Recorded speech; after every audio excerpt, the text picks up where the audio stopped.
Hello friends, আপনাদেরকে সুস্বাগত আমার চ্যানেলে আবার একবার। আজকে আপনাদেরকে শিখাবো আমি কেমনভাবে মাছ রান্না করে। মাছ বাবা নিয়ে এসেছিল, মাছকে জলে ধুলাম। এখন মাছটাকে ধুয়ে নিলে খুব ভালো হয়। কীভাবে কেটে জানি না, পরিষ্কার পরিচ্ছন্ন জিনিস ভালো লাগে। মাছটা এই তো ধোয়া হয়ে গেছে, জলটা ঝেড়ে নিলাম। মাছটা ধোয়া হয়ে যাওয়ার পরে হাতটা ধুয়ে মাছটাকে উঠিয়ে রেখে নেব। এখন মাছটা ধোয়ার পরে জলটা হাঁটি দিয়ে হলুদ আর লঙ্কা গুঁড়ো দেবো। লঙ্কা গুঁড়ো না দিলেও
মাকে দেখে তো দিয়েছি।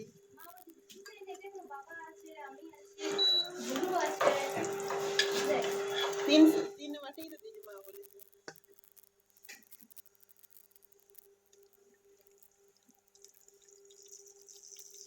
দিতে হবে খাড়াই যাবে গেছে নাই দি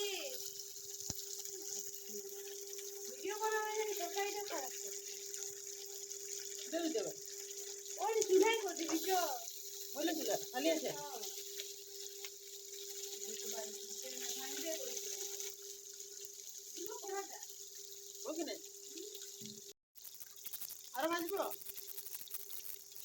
বলছে যে মাছটা আরটুকু লাল কর, না হলে খেতে ভালো লাগবে না, কাঁচা রয়ে যাবে।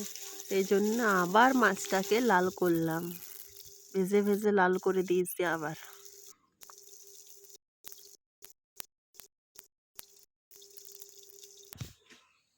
এখন একটা টমেটোর আর কিছু কাঁচা লঙ্কাকে মিক্সিয়ে গ্রাইন্ড করব। এটা দিলে কি গ্রেভিটা খুব ভালো হয় খেতে।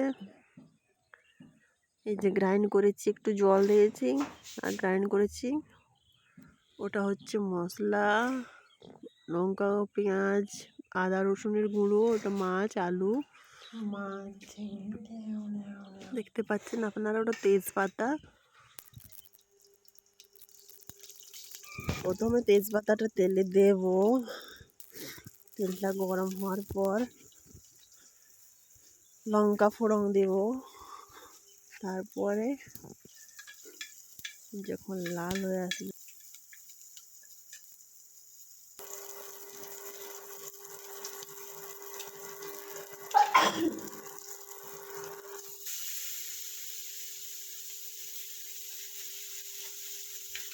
বাটনা মশলা দিয়ে দেবো তেলের মধ্যে, ওটাকে ঢেলে দিয়েছি। এখন এটাকে লাল পর্যন্ত ভাজতে থাকবো, যতক্ষণ না লাল হচ্ছে না ভাজতে থাকবো।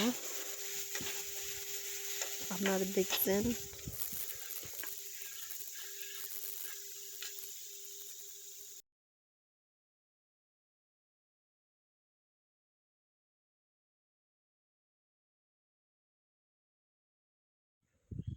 এখন টমাটোর আর লঙ্কার বাটাটাও দিয়ে দেবো এর মধ্যে,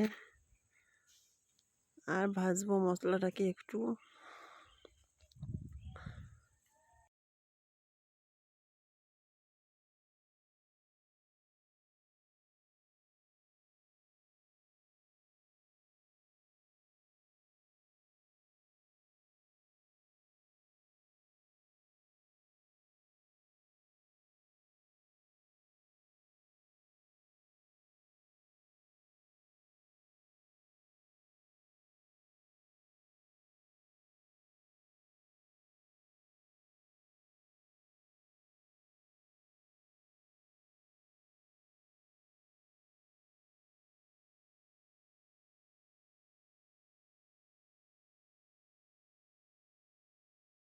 দেখতে পাচ্ছেন আপনারা লঙ্কা আর টমাটোরের মিক্সটাও দিয়ে দিয়েছি, গ্রাইন্ড করাটা যেটা ছিল। এখন ভাজা হয়ে গেছে। ভাজা হওয়ার পর আমরা এখন কি করব, এটাকে নাড়বো একটু নেড়ে চেড়ে। এখন এটার মধ্যে জল দেব।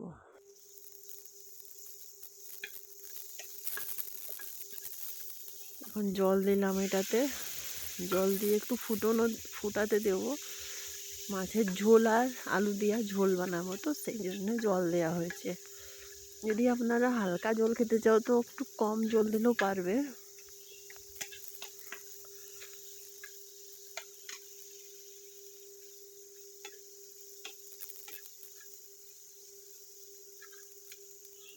যে আলুগুলো আমাদের সিদ্ধ হয়েছিল না, ওগুলো এখন আলুগুলো দিয়ে দেবো মাছের ঝোলের মধ্যে।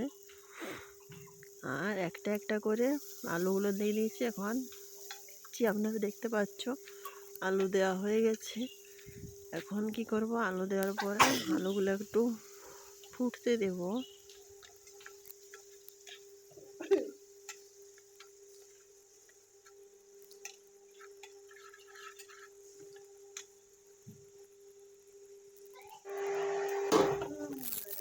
এখন মাছগুলো এক এক পিস করে দিয়ে দেবো, মাছের ঝোল বলে যাবে।